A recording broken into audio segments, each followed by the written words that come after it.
Let's pray anyway. Father, we thank you that you are our Heavenly Father. You care so much about your children. And so right now I pray and I apply the blood of Jesus for those who are sick, Lord. Let your healing flow. And I pray that today their body will be activated. They will receive supernatural intervention of health and healing to flow into their bodies. I declare that they are strong in the Lord and in the power of your might. Father, I pray for those who have need of financial provision. I pray for breakthrough. I come against poverty and lack in the name of Jesus. And Lord, thank you that when you went to the cross, when you shed your blood, you did not only shed your blood for the forgiveness of our sins, you also shed your blood, O God, for the healing of our physical bodies. But you also shed your blood, O God, to break the chain of poverty and lack so that we can walk in provision, in prosperity, in abundance, so that we will be a blessing to others. So, Father, thank you that this year is going to be the year of the supernatural favor of the Lord on each family in River of Life. And thank you that they are blessed as they continue to honor you. They are blessed as they continue to obey your word. They are blessed as they continue to align themselves to the purposes of God in our lives. In Jesus' name, and everybody say amen. Amen and amen. Today is our Thanksgiving Sunday, and I have prepared a message that I have entitled, Giving Thanks to God Always. Say always. Let's make our declaration. You sound like you need the declaration. Are you ready? Let's make our declaration. Let's say this. I'm excited to hear. I'm ready to receive. I'm willing to obey the Word of God. Amen. How many are really excited to receive? Amen. You're ready to receive and you are willing to obey the Word of God. Let's go to Ephesians chapter 5, verse 19 and 20. As I've mentioned, the title is Giving Thanks to God Always. And later, I will be giving you 3 reasons why we need to give thanks to the Lord always. And the Bible says, in all circumstances. Ephesians chapter 5, verse 19 and verse 20, Paul was telling the Christians in Ephesus to speak to one another with psalms, hymns, and spiritual songs. Sing and make music in your heart to the Lord. And then verse 20, it says, always, say always.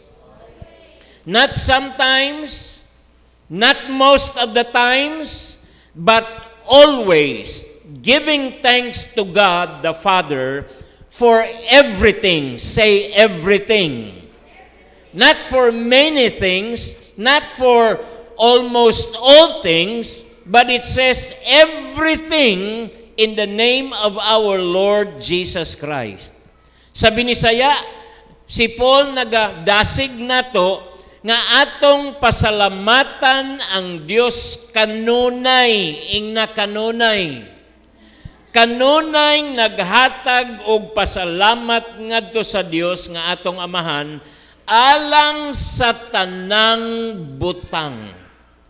I want you to understand these very important words. The first word is always giving thanks, and then the second word is in everything. Are you here? Napa ba mo diha? Kanunay nga maghatag og pasalamat ngadto sa Dios alang sa tanang butang. Dunay mga tao maghatag og pasalamat ngadto sa Dios pero dili sa tanang butang. Makapasalamat sila sa Dios para sa daghang butang pero dili sa tanang butang. Naay mga tao makapasalamat sa Dios usahay dili kanunay. Pero ang ingon sa Biblia, ang atong pagpasalamat dapat kanunay, isulti kanunay. Og sa tanang butang. Dili na siya sayon. Ang sayon, makapasalamat kita, usahay. Dili na lisod. Sayon ra nang magpasalamat usahay. Pero kanang magpasalamat kanunay, unya gipunan pa yun, sa tanang butang, anha masukod ang imong pagkahamtong sa Ginoo. Amen? Look at 1 Thessalonians chapter 5 verse 16 to 18. Di apay gidugang si San Pablo ngadto na pod sa mga taga Thessalonica. Ingon niya, be joyful always. Say always. Kano sa mag-joyful, kano sa magmalipayon? Usahay? Sa daghang higayon? Ingon diha, kanunay, magmalipayon kanunay. Magampo sa walay hunong, pray continually. And then here's the other word, give thanks in some circumstances. Are you looking at your Bible? Give thanks in many circumstances. Is that what your Bible says? It says give thanks in all circumstances. Why? For this is God's will for you in Christ Jesus. Ingon ang pulong sa Ginoo, paghatag o pasalamat sa tanang kahimtang. In all circumstances. Magpasalamat sa tanang butang, sa tanang kahimtang. Dili lang sa ubang butang, dili lang sa ubang kahimtang, kundi sa tanang butang o sa tanang kahimtang. Unsa may bot ipasabot niini ni San Pablo. Magpasalamat kita sa panahon nga maayo ang panahon. May ningog amin. Lisod ba magpasalamat basta maayo ang panahon? Sayon. Sayon ra magpasalamat basta maayo ang panahon. Pero ingon niya dapat magpasalamat kita sa tanang panahon. So dili lang sa panahon nga maayo, magpasalamat kita sa Dios bisan sa panahon nga dili maayo, magpasalamat gihapon kita sa Dios. Kung muulan, magpasalamat. Kung walay ulan, kung init, magpasalamat gihapon. Mas dako pagtingog tong bata nga sigig syagit, ambot og kinsa na. Sa panahon nga daghan tag kwarta, magpasalamat ta sa Ginoo. Oy, dali ra kayo ipasalamat sa Ginoo basta daghang kwarta. Pero ingon ang Biblia, magpasalamat ta sa Ginoo sa tanang panahon o sa tanang kahimtang. Sa ato pabisan pa og kuwang og kwarta, magpasalamat gihapon. Kuwang lang, dili gyud walay kwarta. Murag di man gyud na tinuod nga wa tay kwarta, kay kung mangukay gyud ta sa atong mga unsay tawag ana sa atong mga drawer, unsa gani drawer sa Binisaya? Sa atong mga hunos, kung mangukay lang kita sa atong mga bulsa, kung mangukay lang kita sa atong mga pitaka, naagid tay makit-an nga kwarta. Siguro kuwang lang para sa imong palitonon, kuwang para sa imong bayronon. Pero ingon ang Biblia, magpasalamat ta kanunay og sa tanang kahimtang. Naa pa ba mo diha? Magpasalamat kita sa panahon nga wala tay gibati sa atong lawas. Og sayon ra jud kaayo magpasalamat sa panahon nga maayo atong gibati itong lawas.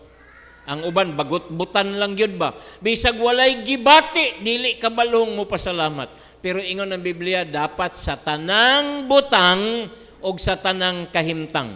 Sa panahon nga walay gibati sa lawas, o sa panahon nga bisan dunay gibati sa lawas, magpasalamat gihapon sa Dios. Ingon di ka, Pastor, salamat nining akong gibati nga tuhod nga sakit kayo. Dili, magpasalamat ka nga buhi gihapon ka, bisag duna kay gibati sa imong tuhod. Amen. Kay dunay uban, wala na joy gibati, kay wala na may mabati, kay wa na nagginawa. Pero ikaw, kung doon na pa kay gibati, nagpaila na nga buhi pa ka. So makapasalamat gihapon ka, Lord, bisan tuod sakit akong tuhod, pero salamat ka nagginhawa pa ko, karon raning sakit sa tuhod, unya mawala ni kay imo kong ayuhon. Pag-ingon ana ang imong attitude, pag-ingon ana ang imong kinaiya, pag-ingon ana imong batasan, mamalig-on ka. Pero kung magsigi kag bagulbol, magsigi kag reklamo, dili na mo attract og kaayuhan sa imong lawas. O wala ni sa akong notes pero gasulod. Ang pagdaig o pagpasalamat, magnet na siya sa panalangin sa Ginoo sa imong kinabuhi. Amen? Ambot kon unsay kontra sa magnet, kung ang magnet mo attract, unsa man ang butang nga dili makapa-attract mo, muabog hinuon palayo gikan nimo. Ang pagbagotbot, ang pagreklamo dili na magnet nga magdalag kaayuhan. Ang maiyahang magneto ni ana opposite, dili kaayuhan, musamot ang imong gibati sa imong lawas. Sa panahon nga wala kay kwarta, sa panahon nga duna kay gibati sa imong lawas, magpasalamat gihapon sa Dios. Ngano man tungod kay buhi pata. Ingon ang Bible, let everything that has breath, tanan nga dunay gilinhawa, magadayeg sa Dios. Nagginhawa pa ba ka? Pasalamati si Lord. Pag mata nimo, Lord, salamat nakamata pa ko. Kay dunay uban, ni dayon na lang ang tulog. Nya gisukdan na lang dayon og ilang higdaanan nga dunay moskitero nga tabla. Murag lag kayo inyohang internet, murag way nakakuha sa akong joke o dili jog ko kabalo mo joke. Na ako'y classmate sa Bible School, nagkita mi among batch sa Emmanuel Bible College, among mga classmates, nagkita mi karong simanaha. Usa sa among classmate nahimong manager sa Cosmopolitan Funeral Homes. Na manager siya, dito siya gi-assign sa Bukidnon. Gagmay pa ni silang din og kail, mura-mura pag edad nila ni Boki, kisa may kaedad ni Boki. Ang anak pa ilang edad, wa pa sila ng eskwela. Kada tuig, musaka mis Bukidnon, mo bakasyon mi dito. Nyang among bakasyonan, katong akong amigo, classmate na ko nga pastor, nga nahimong manager sa Cosmopolitan Funeral Homes. Magduwa si din si Kyle ug ang iyang anak nga si Tim. Magduwa sila kay wa pa may mga buot adto manago sulod sa lungon. Di gyud mo kabalo mo katawa o dili katawanan nang mutago sulod sa lungon. Sa dihang amo ng sangpiton kay mangaon na di na mo makitaan, taud-taud mulihok ang lungon mo abli kay dito day nanulod. Wa gitaon sila'y kalibutan. Unya katong akong amigong pastor, inugsimba na niya kadomingo di dunay mga prayer request sa church. Pastor, naaman dyan pastor ang simbahan, siya nag-attend niya, nag-assistant pastor siya atong simbahan. Moingon ng mga membro, pastor, atong iampo si Brad kay lain naggibati, naglisod, nagginhawa. Moingon tong pastor dayon kay siaw man putong pastora. Unsa may atong iampo nga ayuhon siya sa Ginoo? Kay kung ayuhon na sa Ginoo, mupadayon na siya simba, mupadayon gyapon na siya gahatag sa iyang tithes and offering. Pero kung atong iampo nga kuhaon na sa Ginoo, okay ra gihapon kay di aman si pastor katong ako ng classmate nga mo'y manager sa Cosmopolitan. Okay ra gihapon kay si pastor ko ana may bahala sa iyahang higdaanan nga tabla og dunay moskitero nga tabla. So walay alkanse mo kita gihapon ang punerarya kung mamatay si brother. Nakapaniod to ang tanan. Sa panahon nga dili maayo, sa panahon nga maayo, magpasalamat kita sa Dios. Kaya ang sugo sa Biblia, nga mupasalamat kita kaniya kanunay og sa tanang higayon. Amen. Sa panahon nga walay amutan, magpasalamat ta sa Ginoo. Sa panahon nga dunay amutan, magpasalamat gyapon sa Ginoo. Namang goy uban akong makita, labi na kay ako may nagtindog listubangan, maghisgot nga tag-amutan, na adyoy uban akong mamatiglan uy nausab ang naong. Pero libre gani uway amutan hayag kay naong, na gani amutan mo ngit-ngit na ang naong. Labi nagdako kay amutan mo samot kang ngit-ngit ang naong. Pero ingon ang Biblia, sa tanang panahon magpasalamat kita sa Dios. Are you still here? So it says here, notice the important words that Paul used in these passages. The word always, continually, in all circumstances. Sa Binisaya, duha ra, kining tulo, kaya ang duha, pero parihas raman. Sa kanunay, og sa tanang panahon, magpasalamat kita sa Ginoo. And he's talking about a continual attitude for Christians. Mga pamatasan nga dapat nagapadayon dinhi sa atong kinabuhi. It's an attitude of gratitude. Pamatasan nga mapasalamaton sa Dios. Kanunay, dili lang usahay. You may wonder, can we have this attitude of gratitude continually? Especially in all circumstances? Bisag sa unsa nga panahon, mahimo ba di ay nga mapasalamaton sa Ginoo?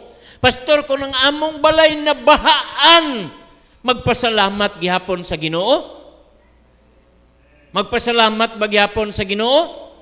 Kung naukab ang atop, nya napalid ang sin, o nya wa na kay sin, wa na'y atop, na nga basa na musulod sa balay, magpasalamat gihapon sa Ginoo? Amen. Magpasalamat gihapon ingna ngano, kay buhi pa ka, wala ka na wad-an og kinabuhi. Na wad-an tingali kag atop, pero wa ka mawad-i og kinabuhi. And I believe the answer lies in our perspective of thanksgiving. Dapat insakto ang atong pagpanglantaw, insakto ang atong pagpanabot, pag-abot sa pagpasalamat sa Dios. Dapat masabtan nato, nganong magpasalamat kita sa Dios kanunay og sa tanang kahimtang. So there are 3 reasons I am sharing with you why we are to give thanks unto the Lord always and in all circumstances. Do not miss that word always and in all circumstances. Kaysa ako nag-ingon, sayon ra magpasalamat, basta maayo ang panahon. Sayon ra magpasalamat sa Ginoo, basta maayo atong panlawas. Sayon ra magpasalamat sa Ginoo, basta dunay daghang sulod atong bulsa nga kwarta. Sayon ra pagpasalamat sa Ginoo, basta libre, walay bayronon, walay amutan. Pero timan ini mga kaigsuonan, masukod ang imong pagkahamtong diha sa Ginoo. Ang sukdanan sa pagkahamtong nimo diha sa Ginoo, kanang kabalo ka mo pasalamat sa Ginoo kanunay og sa tanang panahon. Sa panahon nga dili maayo, sa panahon nga kuwang imong kwarta, sa panahon nga duna kay gibati sa imong lawas, sa panahon nga duna kay daghang amutan, pero kabalo gyapon kang mo pasalamat sa Ginoo, mo nay sukdanan sa imong pagkahamtong. Amen. Amen. Kabantay mo ang mga bata, dali ra kayo mo reklamo. Kung gigutom na, sagit na, gutom na. Nyag-ingnon nimo, huwat lang, hapit na maluto, ay di nakasabot. Kay ang bata, basta wa pa'y buot, muhilak na, basta gutomon na, ang tubag ra gyud para muundang siya hilak, pakanon siya. O nya, kasagaran ra ba ang ilang kaunon, kanang ilang gusto. Dili ang insakto, kundili ilang gusto. Dili baya tanang gusto insakto. Nya kita mga ginikanan tungod kay di ta gusto nga maghilak, so atong tagaan sa ilang gusto bisag dili insakto. Di mo kaon basta walay cellphone. So ato na lang tunulag cellphone aron mo kaon. Tanawa di ba wa nay ni amin. Kami lagi sa una no nagko mi wa may cellphone, di ba?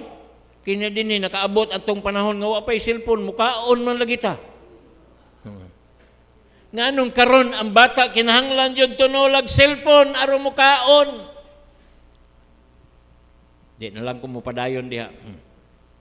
3 reasons why we are to give thanks unto the Lord always and in all circumstances. Number 1, write this down.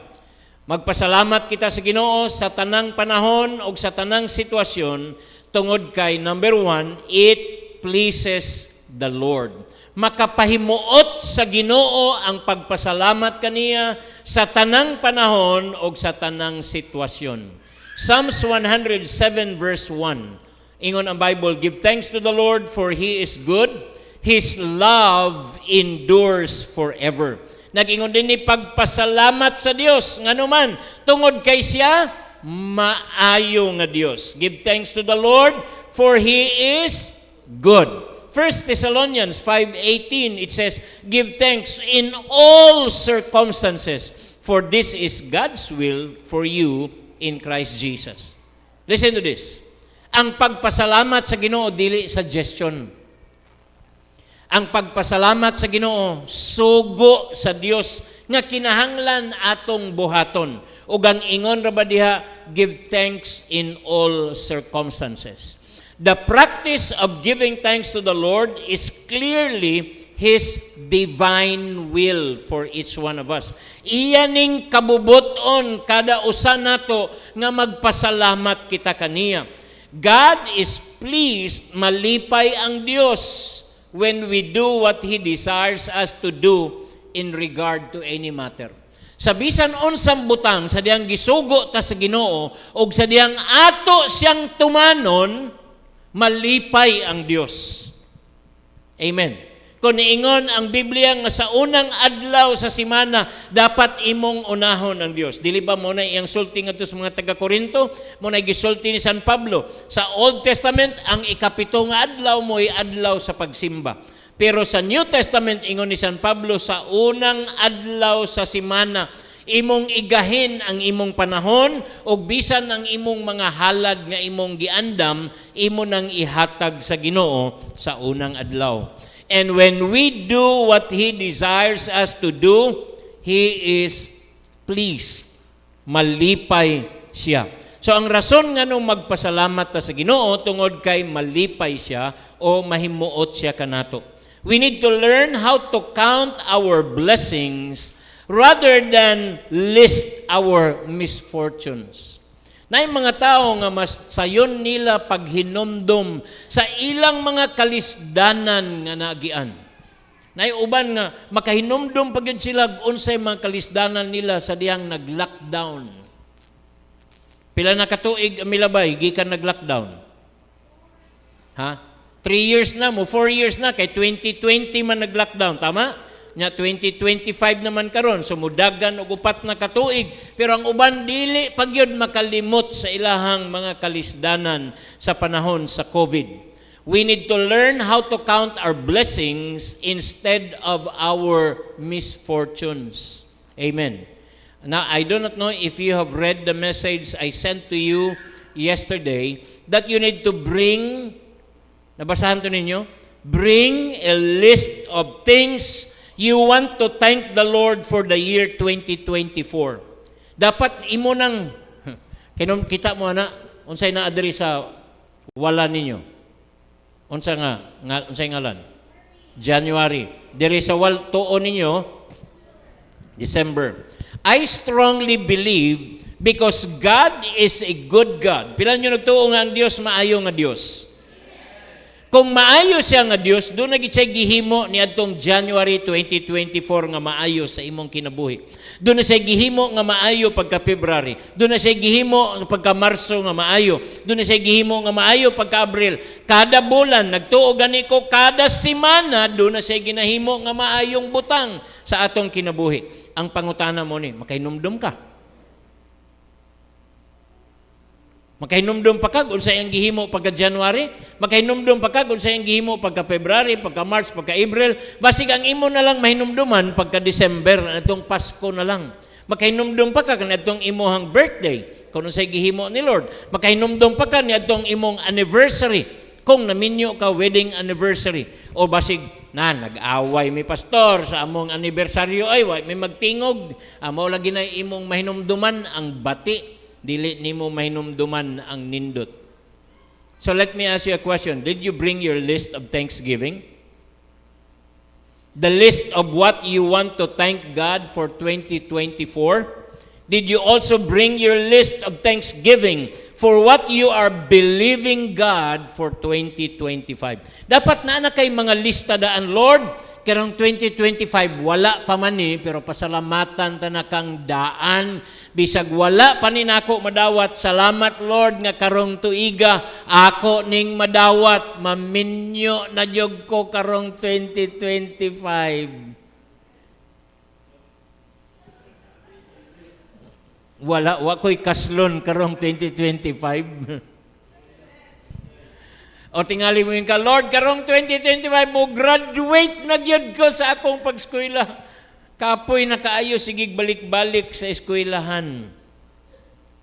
Amen.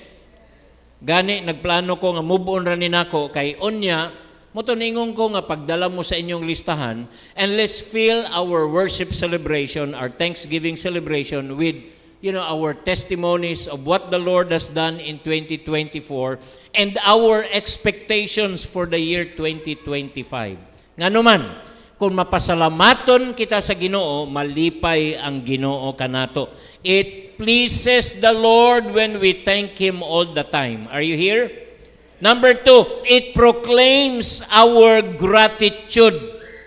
Psalms 100 verses 1 to 5, it says, for giving thanks, or shout for joy to the Lord, all the earth. Worship the Lord with sadness. Worship the Lord with what? Worship the Lord with what? Ang uban ninyo, giripit ra akong gisulti. Wa dyan mo nagtanaw sa Bible. Nag-ingon diya, worship the Lord with gladness. Dili sadness. Ayaw simbaha ang Ginoo nga masulubon. Simbaha ang Ginoo nga malipayon. Come before Him with sorrowful songs. Unsa ingon diya? Come before Him with sorrowful songs, joyful songs. Know that the Lord is God. It is He who made us, and we are His. We are His people, the sheep of His pasture. Enter His gates with murmuring. Unsa ingon diya, enter His gates with, pag-abli mo sa inyong Bible, aron dili mo ma-misled, aron maparihas mo ni adtong mga people in Ephesus nga nag-ingon ang Bible, they were men of noble character. Ngano man, tungod kay dili sila mailad, kay ilang gisusi ang pulong sa Ginoo. Ilang gituuhan, dili tungod kay giwali ni San Pablo, ilang gituuhan tungod kay ilang gi-search ang scriptures. Ilang gisusi ang pulong sa Ginoo. Sige, so abliha gina inyong Bible. Nag-ingon diha, enter His gates with what? Not with murmuring and complaining, but with thanksgiving, and His courts with praise. Give thanks to Him and praise His name. For the Lord is good, and His love endures forever. His faithfulness continues throughout all generations. Si David, nga mo'y nagsulat niini, he expresses the gratitude of his heart because of the goodness of God, because of the love of God, and because of the faithfulness. The goodness, the love, and the faithfulness of the Lord, mo nang mapasalamaton kaayo siya sa Ginoo. Listen to this.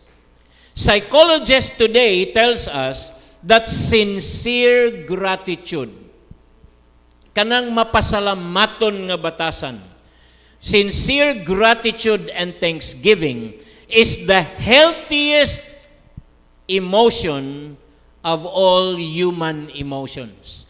Ang unsay healthy sa Binisaya? Pinakahimsog, pinakamaayo na lang. Ang pinakamaayo nga pagbati nga makahatag natog maayong panglawas, maunang kinaiya ang batasan nga mapasalamaton. Kanang bagot-butan, kanang reklamador, maunay naay taas nga blood pressure. Pero ang mapasalamaton sa Dios, maghatag kaniya og maayong panglawas. Amen. So, ang pagpasalamat sa Ginoo makapahimuot kaniya. Ang pagpasalamat sa Ginoo atong ginadeklarar, we are proclaiming our gratitude because of the love of God, because of the goodness of God, and because of the faithfulness of God. Ang ikatulo, nganong magpasalamat kita sa Ginoo kanunay og sa tanang higayon, it provokes others. Ing na-provoke. ing na-provoke. Hebrews 10:24, nag-ingon ng Bible, let us consider one another to provoke unto love and to good works. Pila ninyo nasayod nga ang pagpasalamat, good work na siya, dili na bad work. Yung nag-ingon ang Hebrews that we are to provoke one another to love and to do good work. So the author of Hebrews that does not use the word provoke in a bad sense, but he was using the word provoke in a positive sense. The word provoke in this verse has the idea of inciting or stirring up or encouraging others to do what is right. Nay mga tao, kabalo sila magpalagot sa lain. Gift nila ang pagpalagot. Pero dapat nato developon, dili nato palaguton ang mga tao, kundi ato silang dasigon nga magmapasalamaton sa Dios. When you are thankful, it is contagious. Ang batasan nga mapasalamaton sa Ginoo, makatakod sa uban. It will catch on and others will be blessed and in turn count their own blessings. Kinsa ninyo ganahan mo magsigig kuyog-kuyog anang taong bagot-butan, reklamador, hinawayon, kana bitong negative jud kaayo og attitude. Kasi ganahan ni ana nga at the end of the day maluya ka basta maunay imong kauban. Murag ang imong battery nahurot, na deplete. Pero kung ang imong kauban dunay healthy attitude, doon na siya positive outlook in life, mapasalamaton siya that he can find something good even in a bad situation. Kabalo siyang mangita og mga maayong butang bisan sa panahon nga dili maayo ang sitwasyon.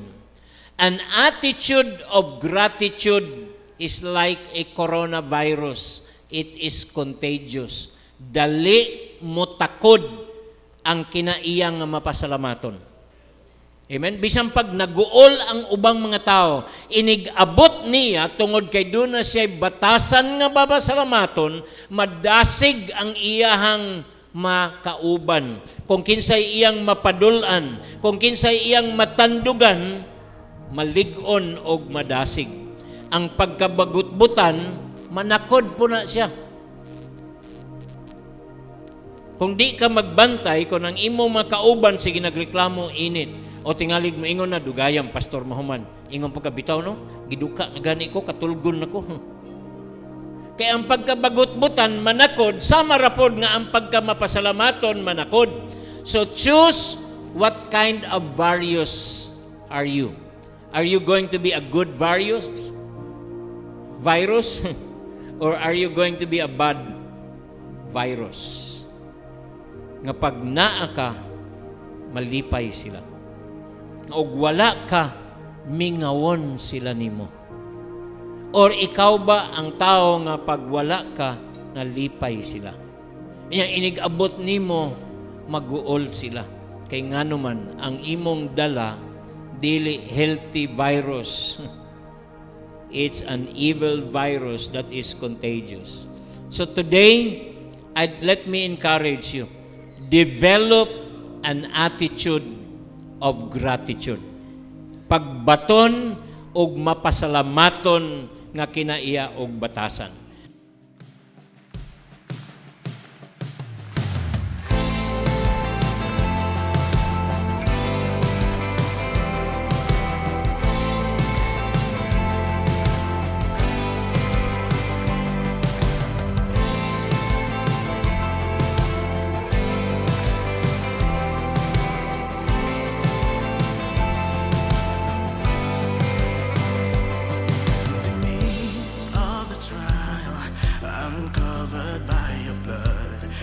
Surround me with your glorious